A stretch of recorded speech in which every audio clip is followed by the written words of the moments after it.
ఇదే అంటారు నిన్నే అంటారు మరి నేనేమంటాను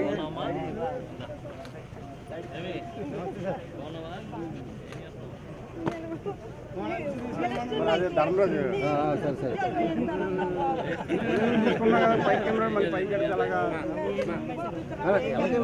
వెనక్కున్నా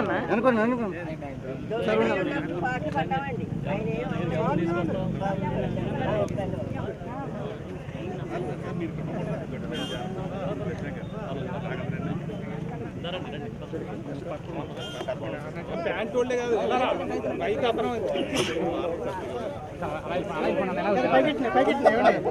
పైకెత్తండి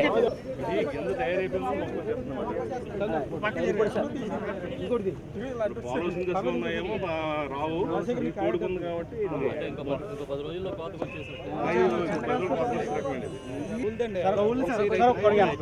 అంత కౌలు రైతు పైకి రా దగ్గర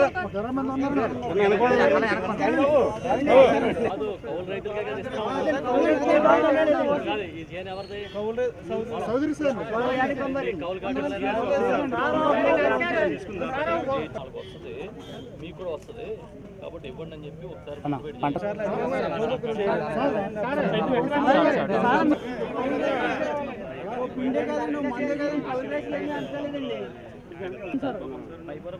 పైన పనిచేసిన ఏం రాస్తారు సార్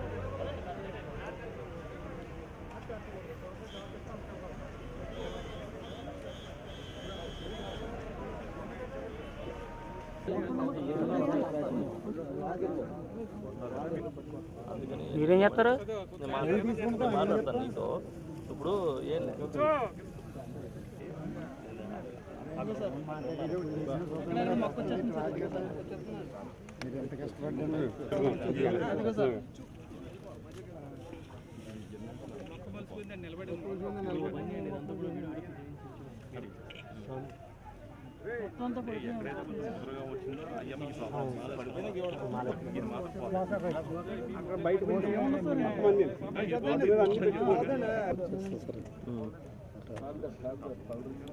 ఇప్పుడు ఉన్నంత వరకు చంద్రబాబు గురించి మాట్లాడాలంటే చాలా సామెతలు గుర్తొస్తున్నాయి. చదవేస్తే ఉన్నమతి పోయిందని ఒక సామెత ఉంది. ఈయన సీనియర్ అయ్యి కొద్దీ మొన్న ఎలక్షన్లో ప్రజలు ఇచ్చిన తీర్పు దెబ్బకి ఏం మాట్లాడుతున్నాడో తెలియని స్పృహ కోల్పోయిన పరిస్థితి వచ్చింది.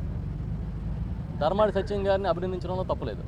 ధర్మాడి సత్యం గారిని ప్రభుత్వం అభినందించింది, గౌరవ ముఖ్యమంత్రి శభాష్ అన్నారు, వాళ్ళకి ఏం చేయాలో అన్నీ చేస్తూ ఉన్నాం. ఆ లేఖలో ఆయన రాస్తారు, ప్రభుత్వానికి చిత్తశుద్ధి లేకపోయినా, ప్రభుత్వానికి బుద్ధి లేకపోయినా మీరైనా చేశారు అని ధర్మాడి సత్యం గారిని చెప్తా ఉన్నారు. ధర్మాడి సత్యం గారికి ఆ పని అప్పగించింది ఎవరు? ఈ ప్రభుత్వం. మీరు చేయండి అని చెప్పి ఆయన ఎంత ఖర్చు అయితే అంత ఇస్తామని చెప్పింది ఎవరు? ఈ ప్రభుత్వం. చంద్రబాబు గారు చెప్పారా? ధర్మాడి సత్యం గారికి ఇంకెవరిని అప్పగించారు ఆ పని? ఈ ప్రభుత్వం అప్పగించింది. ఆయన చెప్పే మాటలు ఎలా ఉన్నాయంటే, ఇక నుంచి రాజధాని నేను కట్టాను, హైటెక్ సిటీ నేను కట్టానని క్లెయిమ్ చేసుకునే అధికారం చంద్రబాబుకు లేదు. హైటెక్ సిటీ ఎవరు కడతారు? తాపీ మేసులు కడతారు, కాంట్రాక్టర్లు కడతారు. ఇక్కడ ఇది ఎవరు కట్టారు? రాజధాని కాంట్రాక్టర్లు కట్టారు. ఇంకొకసారి ఎప్పుడైనా రాజధాని నేను కట్టాను, హైటెక్ సిటీ నేను కట్టాను చంద్రబాబు గారు అంటే ఆయన మర్యాద ఆయన బాగొట్టేసుకుంటారు.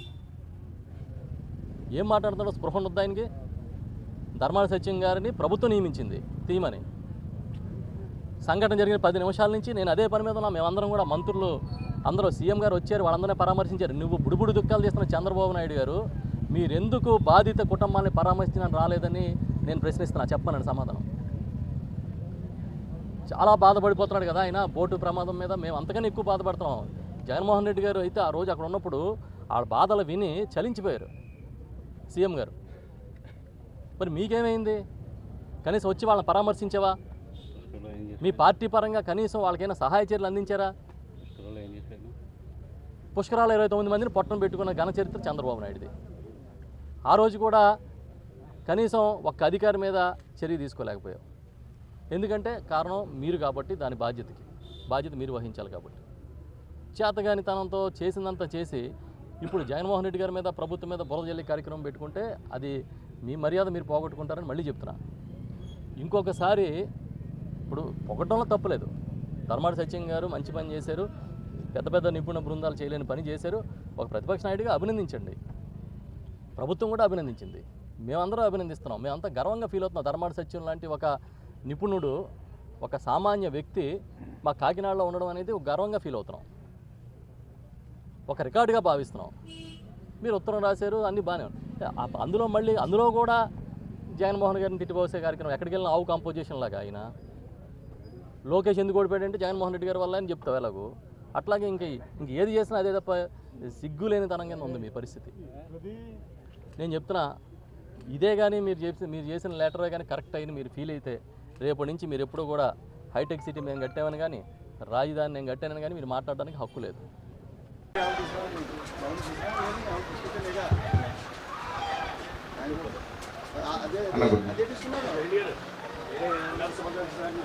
సంసూర్యం ప్రణమామ్యహం సంసూర్యం ప్రణమామ్యహం గోపస్త్రీ పరివేష్టితో విజయ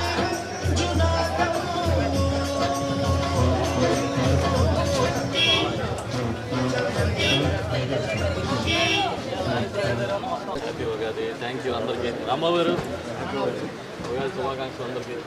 థ్యాంక్ యూ.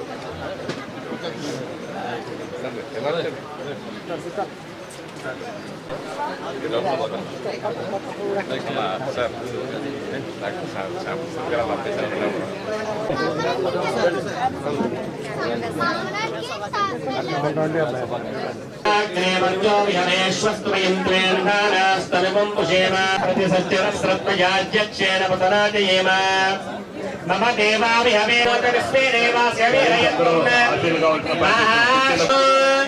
అగ్నిర్మన్యం ప్రజలదన్ పురస్తాదనద్దాగాపహయంతం వైవాహిరస్తో హరివో నేధనంత్వా దేవీం వాచమజనయంత దేవాస్తాం విష్ణురూపాః పసవో వదంతి సానో మంత్రేషమోద్యంతహారాదే నిర్వాకస్మాన్న ప్రశిష్టతైతో అయం ముహూర్తస్సు ముహూర్తోస్తు సభాయ నమః ఆచమ్యం కేశవాసుదేవ భృగ్యం అనిరుద్ధ పురుషోత్తమోక్షజనారసింహ జనార్దన శ్రీకృష్ణాయ నమో నమః. దీర్ఘాయుష్మాన్ భవ సతాయుష్మాన్ భవ. పునరాజమ్యాం కేశవాయ ఓం నారాయణాయ స్వాహ ఓం మాధవాయ స్వాహ గోవిందాయ నమః. అష్టోపరక్షాళ్య తృతీయాచమ్యాం కేశవాస్తేషాం కృతస్తేషాం పరాభవః ఏషామిందేవరస్యామో హృదయస్థో జనార్దనః ఆపదామపహర్తారం ధాతారం సర్వసంపదాం లోకాభిరామం శ్రీరామం భూయ భూయ నమామ్యహం.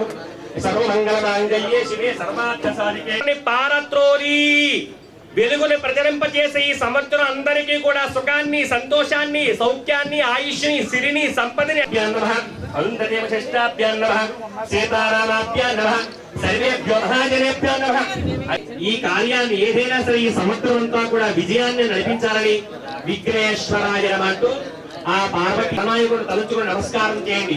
ఉపాత్త దుర్గ క్షేత్రాయ పరమేశ్వరస్య పరమేశ్వర ప్రీత్యర్థం శుభే సోమనే ముహూర్తే మహావిష్ణురాజ్యాయ ప్రవర్తమానస్య భాగే శ్రీశైలస్య ఈశాన్య ప్రదేశే గంగా గోదావరియోర్ మధ్యదేశే సమస్త దేవతా బ్రాహ్మణ హరిహర విశ్వేశ్వరాది గురుచరణ సన్నిధౌ అశ్విన వర్తమాన ప్రదేశస్య యజమానస్య మదన సిరి గోత్రస్య యజమానస్య కురసాల సత్యనారాయణ నామదేశస్య ధర్మపత్ని లక్ష్మీ సౌభాగ్యవత్యః అశ్విని నక్షత్ర జాతకవత్యః శ్రీ విద్యానామదేవత్యః యజమానస్య శ్రీ గోత్రవత్యః సతవిష నక్షత్ర జాతకవత్యః కురసాల కృష్ణ సంభేదానామదేవత్యః యజమానవత్యః కురసాల ఆద్యశ్రీ శరద్గీతానామదేవత్యః యజమానస్య మధర శ్రీ గోత్రభోస్య మూలాంకేని ప్రతి ఒక్కరూ కూడా మహాగణాధిపతి నమో నమః విఘ్నేశ్వరాయ నమః. ఓం తరేవ లక్కరం సుదినం తరేవ తారాబలం తరేవ చంద్రబలం విద్యాబలం దైవబలం తరేవ లక్ష్మీవృతైశ్వర్యపుష్కరామి మహాగణాధిపతి నమః.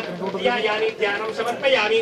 మహాగణాధిపతి స్వామినే నమదేవుడైన ముక్కోటి దేవతలు ఏ కార్యాన్ని ఆరంభించినా సరే వినాయకుడి ముందుండి నడిపించి తమరు చేసే వృత్తి విద్య గాని, ఉద్యోగం గాని, వ్యవసాయం గాని, వ్యాపారం గాని, పాడి గాని, పంట గాని శ్రీ శోభ అంటే కాంతి కనుక కృతనామ సంవత్సరంలో చల్లగ్రహాన్ని పొందుల కొరకై, మీ ఆజ్ఞల పొందుల కొరకై, మీ దయతో చల్లంగా తమ తమ కుటుంబాలు బాగుండాలని వినాయకుడు అర్థం కలగాలని మనస్ఫూర్తిగా నమస్కారం చేసి గణాధిపతి సర్వాలింగాన్ని పూజయామి బలాయ నమః లోకమాగ్రాపయామి వనస్పత్యర్మ వేదతే నానాగంధైః సంవితః అగ్రయపూ సర్వదేవానాం రూపోయం ప్రతిభేతాం మహాగణాధిపతి నమః తమయ శోభసనామ పూజా ప్రచోదయాత్ సత్యం తత్ప్రభుజయామి మహాగణాధిపతి నమః మహాకాళీ మహాలక్ష్మి సరస్వతి సర్వదేవతాభ్యో నమః అమృతమైన మహాప్రసాదములను చిత్రాన్నము నైవేద్యంగా సమర్పయామి ఓం ప్రాణాయ స్వః ఓం అపానాయ స్వః ఓం జ్ఞానాయ స్వః శ్రీ ఆద్యాది మహాలక్ష్మి త్రిముఖ్యాత్మ హిరణ్యగర్భ నిరవాసమే తన్నవన పవేల వెంకట సత్యనారాయణ స్వామి వర్ధ గోవిందా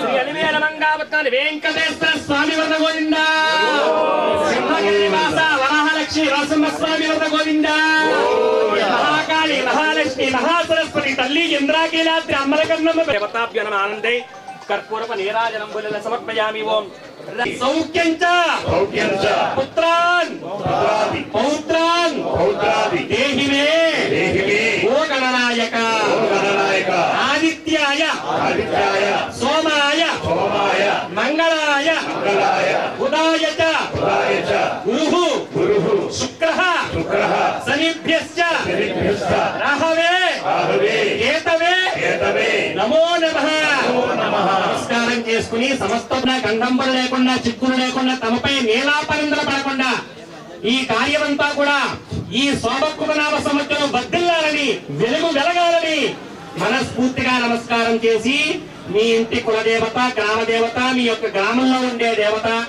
అందరూ అమ్మవారి అనుగ్రహం కలగాలని ముక్కోడి దేవతలు దీవెనలు కలగాలని మీ పేరులో ఏవైనా దోషంబులు ఉన్నాయనా దోషములు తొలగాలని తమపై చిక్కులు చికాకులు ఆటంకములు అన్ని తొలగిపోవాలని శ్రీ శోభ కృతనామ సంవత్సరం శోభ వెలుగు కాంతి ప్రజలింపచేయాలని అంతా సుభిక్షంగా ఉండాలని తామందరూ చుట్టుపక్కల నివసిస్తున్న జనులందరూ బాగుండాలని ఈ రాష్ట్రం బాగుండాలని జనులు బాగుండాలని ప్రజలందరూ కూడా ఆయువు ఆరోగ్యము ఐశ్వర్యము సిరి సంపద అన్ని కీర్తిని గౌరవాన్ని తమ యొక్క ఇంటిలో ఉండే ధన కనుక వస్తువాహనాలు అన్నగతయ్యాలని మనం నమస్కారం చేయండి.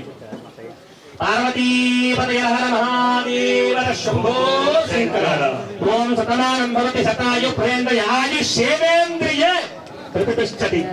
మీ చేతిలో ఉండగా భగవంతుడు వేసి నమస్కారం చేయండి. గ్రహ దోషం గృహ దోషం మధ్య దోషం కాల దోషం సమస్త దోషాది నివారణ సమస్త సర్వభారత శేఖరణం శ్రీ ఉగాది పర్వదినేన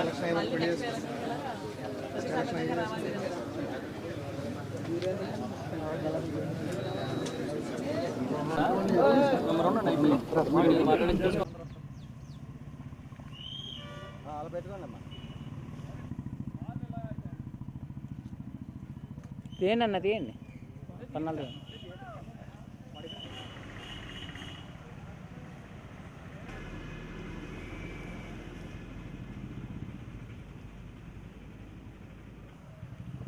పట్టుకోండి అలా పట్టుకోండి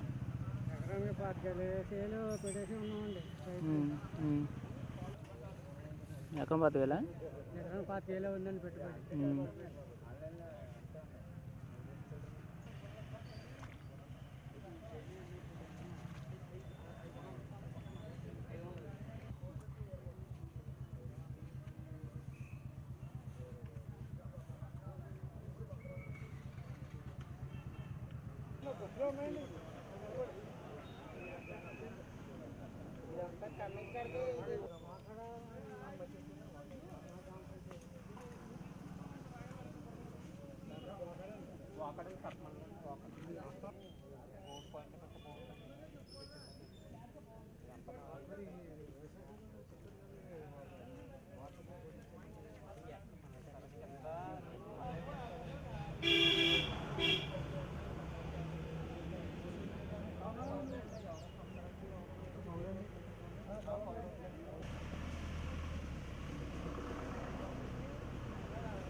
ఐదు ఉండవండి అది కూడా ఉండవండి. 3 పళ్ళ పట్టుకోండి మీరు బరువు అనుకోకండి. మీరు కూడా ఉండండి. బొండాలు తగ్గించాలని అందరూ ఈసారి బొండాలు వేయకూడదండి. అదే విత్తన పథకం 11-21 తీసుకోండి. చాలా డౌన్ అయిపోయింది.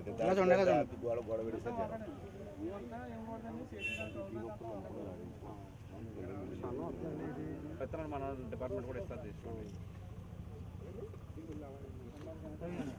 సత్యబాబు రండి.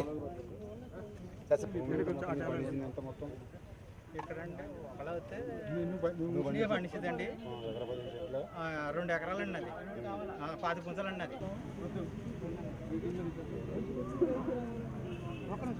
అది ఏ వర్క్ తీసుకుందామా?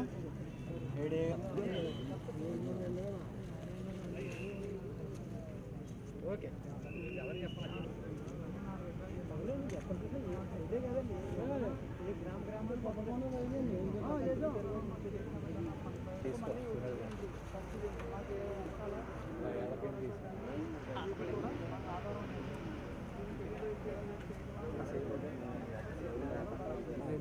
సాగుదారణ మన కౌలు రైతు రైతు ఎవరన్నా అతని మీద రాయాలి. సాగుదారు అది పైనుంచి రాయించుకోవాలి.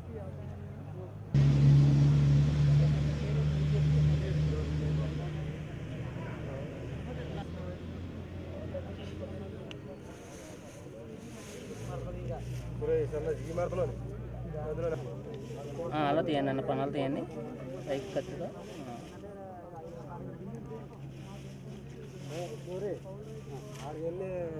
నిలబెట్టి దుబ్బు కడతాం, పైకి నిలబెట్టి కట్టండి. మీరు కట్టుకుని మీ పని మీరు చేయండి.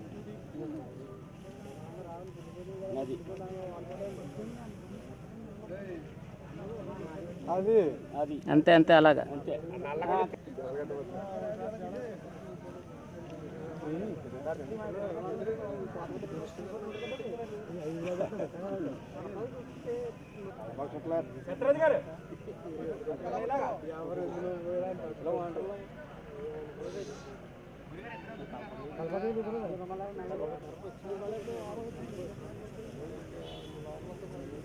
మినిస్టర్ గారు వచ్చే వరకు అలా కట్ట ఉంది.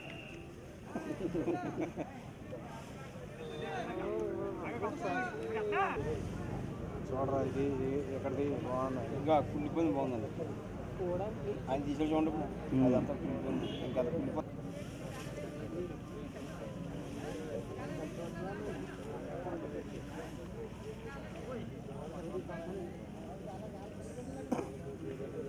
మరి ఇదే అంటారు, నిన్నే అంటారు. మరి నేను ఏమంటాను?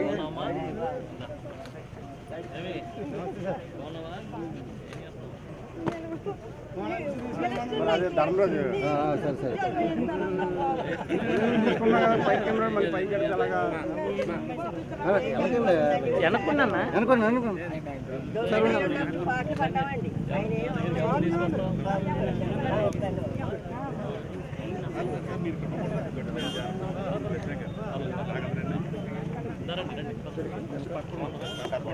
ప్యాంట్ వాళ్ళే కాదు, పైకి అతను పైకెత్తండి.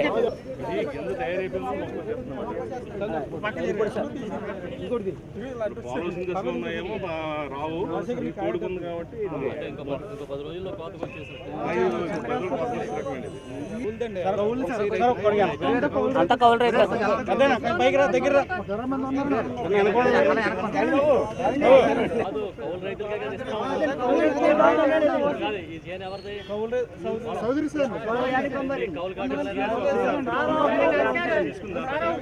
వస్తుంది, మీకు కూడా వస్తుంది కాబట్టి ఇవ్వండి అని చెప్పి ఒకసారి పంట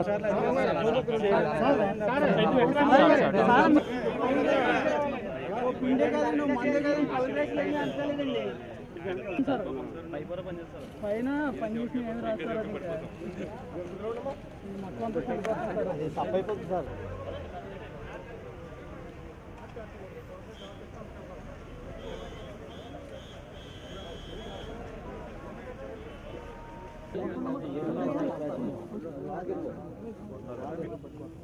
మీరేం చేస్తారు? నేను మాట్లాడతాను నీతో. ఇప్పుడు ఏం లేదు,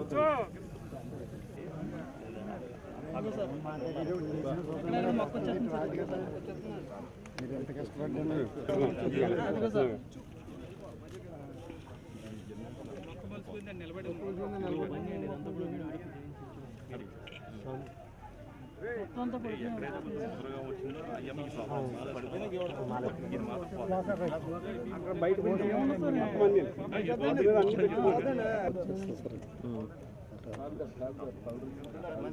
ఉన్నంతవరకు రోజులుగా తూర్పుగోదావరి జిల్లాలో భారీ వర్షాలు కురిశాయి తుఫాను కారణంగా వాయుగుండం కారణంగా. దీంతో రాష్ట్రం మొత్తం మీద అత్యధికంగా తూర్పుగోదావరి జిల్లాలో నష్టం జరిగింది. ఇప్పటికే పంటలు చేతికి వచ్చే సమయంలో ఎర్లీగా నాట్లు పడి ఇంకా వరి చేతికి వస్తుంది, ధాన్యం చేతికి వస్తుంది అనే సమయంలో ఈ ముంపు వచ్చి చాలా ప్రాంతాల్లో, ఈ లోతట్టు ప్రాంతాల్లో ఉన్న భూములన్నీ కూడా మునిగిపోయి మొత్తం వరదలో ఉండిపోయి తీవ్రంగా నష్టం జరిగిన పరిస్థితి ఉంది. అందుకే ఈరోజు పర్యటిస్తూ ఉన్నాం. ఉన్నతాధికారులను తీసుకుని ఆ ప్రాంతాల్లో చూస్తున్నప్పుడు ప్రధానంగా వరి తీవ్రంగా నష్టపోయారు. ఇప్పుడు కడప మండలంలో తిరుగుతూ ఉన్నాం. కాకినాడ రూరల్ నియోజకవర్గం ఇది. మొత్తం జిల్లా వ్యాప్తంగా చూసుకుంటే దాదాపు 50,000 ఎకరాలు, 14,506 హెక్టార్లు, అంటే 50,000 ఎకరాల్లో పంటలు నష్టపోయినట్టుగా ప్రాథమిక అంచనాలు వేశారు. దీంట్లో దాదాపుగా 13,438 హెక్టార్లు వరి, 820 హెక్టార్లు మినుములు, తర్వాత కాటన్ వచ్చి 248 హెక్టార్లు, అన్నీ కలిపి 14,506 హెక్టార్లు, అంటే దాదాపుగా 50,000 ఎకరాలు.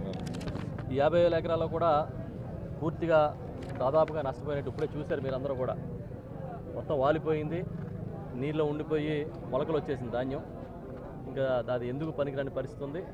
తర్వాత ఇంకా వర్షాలు పడుతూ ఉన్నాయి కాబట్టి కుళ్ళిపోతూ ఉంది. సో మొత్తం అంతా నష్టపోయినట్టుగానే దీన్ని ఇమీడియట్గా రిపోర్ట్ చేయమని అధికారులకు చెప్పాం. తప్పకుండా ఏదైతే ఈ పంట నష్ట పరిహారం ఉంటుందో, ఈ తుఫాన్లు కానీ ఇలాంటి విపత్తులు వచ్చినప్పుడు ఆ పరిహారాన్ని మీరందరికీ ఇప్పించి ఏర్పాటు చేస్తామని కూడా ఈ సందర్భంగా తెలియజేస్తూ ఉన్నాను. ఎక్కువ నష్టపోయిన ప్రాంతాలు చూసుకుంటే కాకినాడ రూరల్ నియోజకవర్గంలోని కడప, అదేవిధంగా ఉప్పలగుప్తం, తర్వాత ఐపోలవరం, అయినవిల్లి, రాయవరం ప్రత్యేకించి ఎక్కువ పోయింది. రాయవరం ప్రాంతంలో పెదపూడి, సామలకోట, కరప, నెక్స్ట్ వచ్చి ఆలమూరు మండలం, మండపేట, ఆలమూరు, కేపీపురం అంటే కపిలేశ్వరపురం, రామచంద్రపురం, ఇవన్నీ కూడా చాలా తీవ్రంగా నష్టపోయిన పరిస్థితి ఉంది. ఒక్క ఆలమూరు, మండపేట, కపిలేశ్వరపురం చూసుకుంటేనే దాదాపుగా 5,000 హెక్టార్లో పంట నష్టపోయినట్టుగా నమోదైంది. అంటే ఇంత తీవ్రమైన నష్టాలు జరగడం అనేది బాధాకరం. ఎందుకంటే సీజన్ చాలా బాగుంది, వర్షాలు బాగా పడుతూ ఉన్నాయి, ప్రాజెక్టులు నిండినాయి. జగన్మోహన్ రెడ్డి గారు అధికారంలోకి వచ్చిన వేళ విశేషంలో మొత్తం అన్ని చోట్ల కూడా ఒక సుభిక్షంగా రైతులు బాగా పంటలు వేసి అంత గ్రీనరీగా పచ్చదనంతో కలకలలాడుతున్న పరిస్థితి ఉన్న సందర్భంగా కొన్ని అక్కడక్కడ ఈ వరదల వల్ల, భారీ వర్షాల వల్ల నష్టం జరుగుతున్న పరిస్థితి ఉంది. వీరందరినీ కూడా ప్రభుత్వం ఆదుకుంటుందని చెప్పి ఈ సందర్భంగా తెలియజేస్తాను. ఇప్పటికే ఇక్కడ భారీ వర్షాల వల్ల, వరదల వల్ల పంటలు నష్టపోయిన విషయాన్ని గౌరవ ముఖ్యమంత్రి జగన్మోహన్ రెడ్డి గారి దృష్టికి తీసుకెళ్ళాం. ఏ విధమైన సహాయం చేయగలిగితే అన్నీ కూడా వారికి అందించి ఏర్పాటు చేయండి, రైతులు నష్టపోనివ్వకుండా చూడమని చెప్పి ఆదేశించారు. ఆ ప్రకారం ముందుకెళ్తాం. ఇప్పుడే ఉన్నతాధికారులకి, జాయింట్ డైరెక్టర్ అగ్రికల్చర్ గారికి కూడా చెప్పాను నేను. అవసరమైతే బాగా ఎక్కువ నష్టపోయిన ప్రాంతాల్లో వేరే ప్రాంతాల నుంచి వ్యవసాయ అధికారులను తెప్పించి అక్కడ పక్కాగా ఎన్యూమరేషన్ చేయించండి. దాంతోపాటు ఇంకా ఉన్న పంటని ఏ విధంగా కాపాడుకోగలుగుతాం అనేది వాళ్ళందరికీ కూడా, రైతులకి దగ్గరుండి సలహాలు, సూచనలు ఇచ్చి అవసరమైతే ఎక్కువ నష్టపోయిన గ్రామాలకి ఒక్కొక్క అధికారిని కూడా నియమించమని చెప్పాం.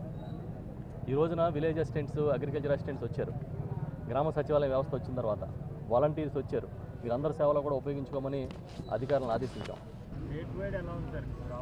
స్టేట్ వైడ్ అంటే ఒక్క మన తూర్పుగోదావరి జిల్లాలో బాగా లాస్ ఉంది, పశ్చిమ గోదావరి జిల్లాలో కొద్దిగా ఉంది, శ్రీకాకుళం, విజయనగరం దగ్గర కూడా కొంచెం, అంటే ఇంత లాస్ లేదు. ఈ 5 జిల్లాల్లో బాగా ఎఫెక్ట్ ఉంది, మిగతా జిల్లాలో అంత పెద్దగా ఎఫెక్ట్ లేదు. వివరాలని కూడా తెప్పిస్తా ఉన్నాం. ఎక్కడైనా సరే, ఏ రైతు అయినా సరే వరదలో మునిగిపోవడం వల్ల కానీ, లేదంటే పంట ఎండిపోయి కరువు పరిస్థితుల వల్ల కానీ నష్టపోతే ఆదుకోవడానికి ఈ ప్రభుత్వం సిద్ధంగా ఉంది. సీఎం గారు పదే చెప్తా ఉన్నారు, ఇది రైతు పక్షపాత ప్రభుత్వం, నేను రైతు పక్షపాతినని చాలా గర్వంగా ఆయన ప్రకటించిన సందర్భంగా, ఎలాంటి కష్టానైనా ఎంత ఖర్చు అయినా పెడతామని సందర్భంగా రైతుల్ని ఏ విధంగా ఆదుకోవాలనేది మేమందరం కూడా దాంట్లో భాగస్వాములు కావాలి. ఆ ప్రకారం మేము ముందుకు వెళ్తా ఉన్నాం.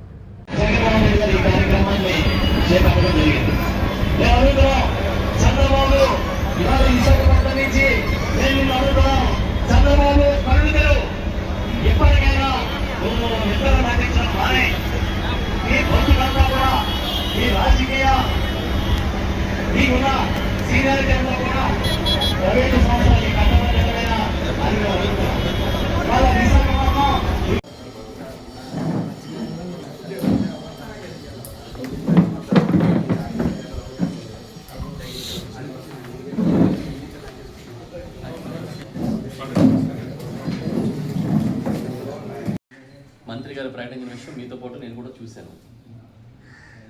ఇది సబబని సమాజంలో చాలా కీలక పాత్ర పోషిస్తున్న జర్నలిస్టులు మీరు అనుకుంటే ఆల్రెడీ రాజ్యాంగ నిర్మాత బాబాసాహెబ్ గారు విగ్రహం ఇక్కడ పెట్టారండి 152 సుమారు జగన్ రాయంలో. మళ్ళీ దాన్ని మించి పెట్టడం వల్లది సమాజ న్యాయం కోరుకునేటే కదా సార్.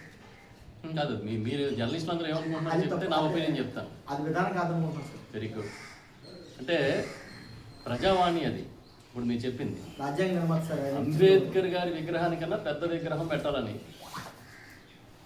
ఆ రోజు చంద్రబాబు నాయుడు గారు లక్ష్మీపార్వతి గారిని పెళ్లి చేసుకున్నారని అయినా సరే నిగ్రహంగా కనీసం ఆయన పరిపాలన ఆయన చేసుకునేవడానికి మీకు మనసు రాలే. ఆయన వెంటాడి వేధించి ఎన్టీఆర్ గారు లక్ష్మీపార్వతి గారిని పెళ్లి చేసుకుంటే ఆ రోజు ఆయన వెంటాడి వేధించేశారు చంద్రబాబు గారి నాయకత్వంలో. ఇప్పుడు ఆయన విగ్రహం 1750 కోట్లతో పెడతారు, 1750 crores. ఆరోగ్యశ్రీకి బిల్లులు ఇవ్వడానికి డబ్బులు లేవు, ఉద్యోగులకి డిఏలు ఇవ్వడానికి డబ్బులు లేవు,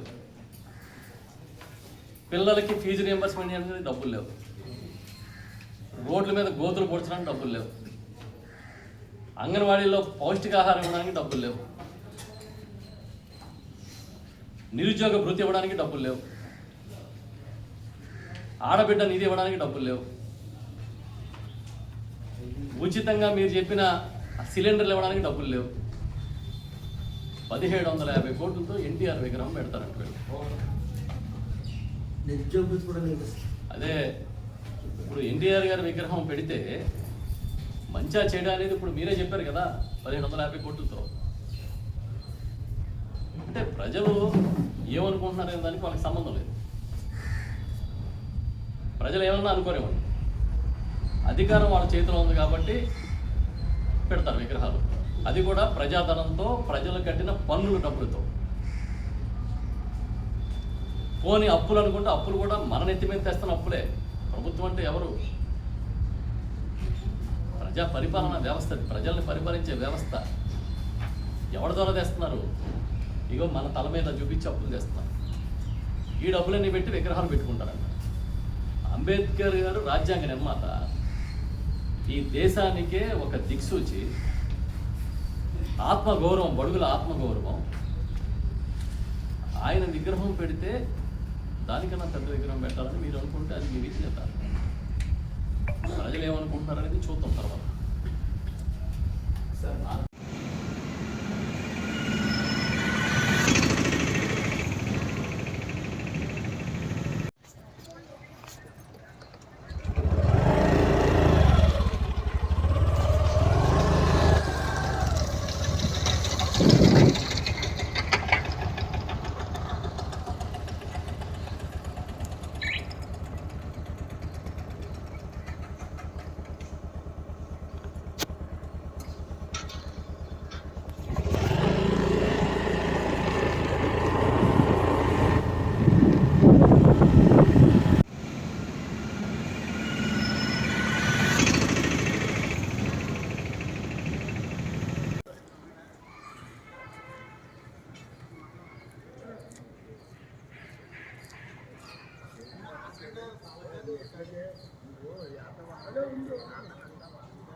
మరి ఇదే అంటారు, నిన్నే అంటారు. మరి నేనేమంటాను?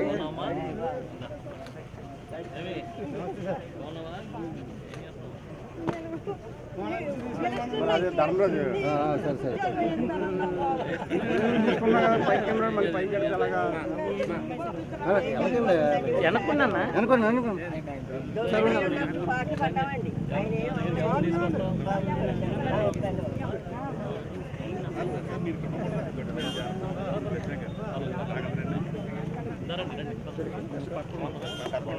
ప్యాంట్ వాళ్ళే కాదు పైకి అతను పైకెత్తండి.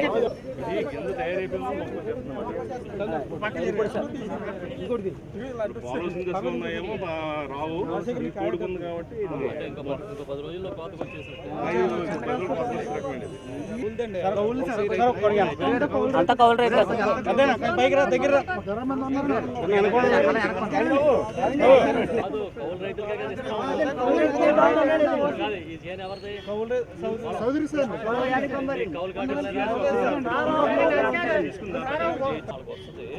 మీకు కూడా వస్తుంది కాబట్టి ఇవ్వండి అని చెప్పి ఒకసారి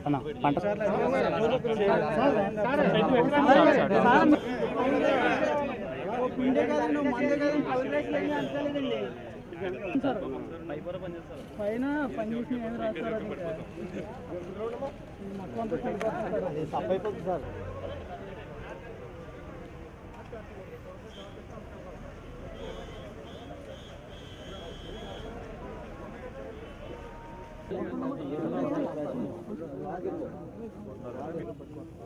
మీరేం చేస్తారు? మాట్లాడతాను నీతో ఇప్పుడు ఏం లేదు.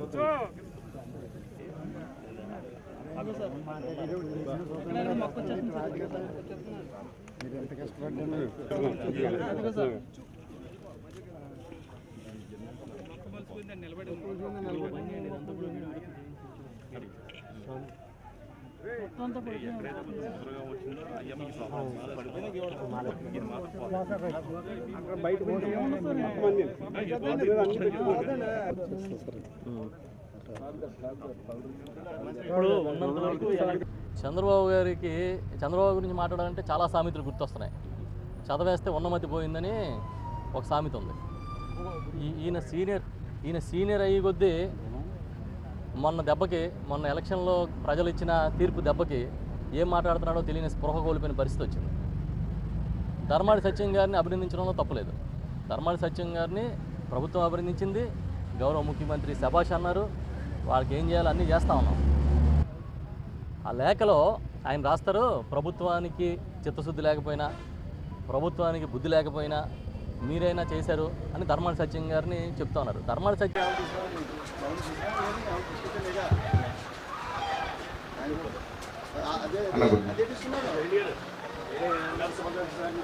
సంసూర్యం ప్రణమామ్యహం సంసూర్యం ప్రణమామ్యహం ఆవలి గోపస్త్రీ పరివేష్టితో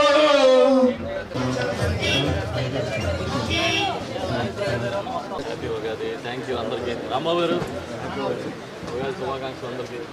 థ్యాంక్ యూ.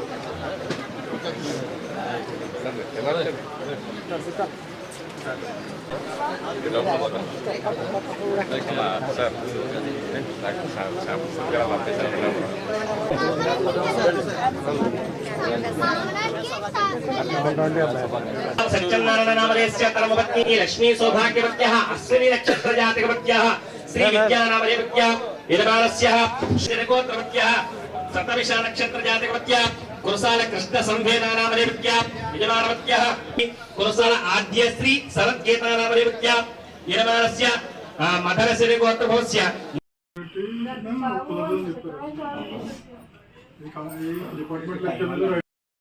బలవంతంగా మానేసి ఉండాల్సి ఎగ్జామ్స్ రావడానికి వచ్చిందండి.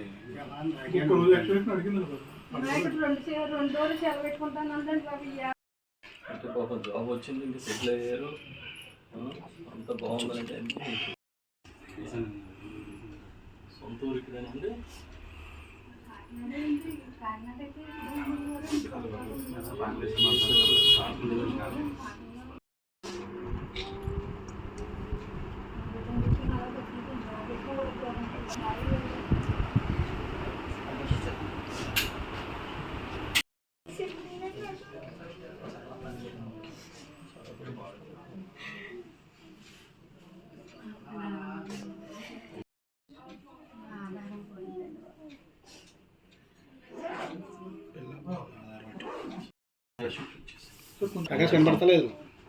సొంతంగా ఇచ్చారమ్మా 5 లక్షలు మా ముఖ్యమంత్రి జగన్ గారు.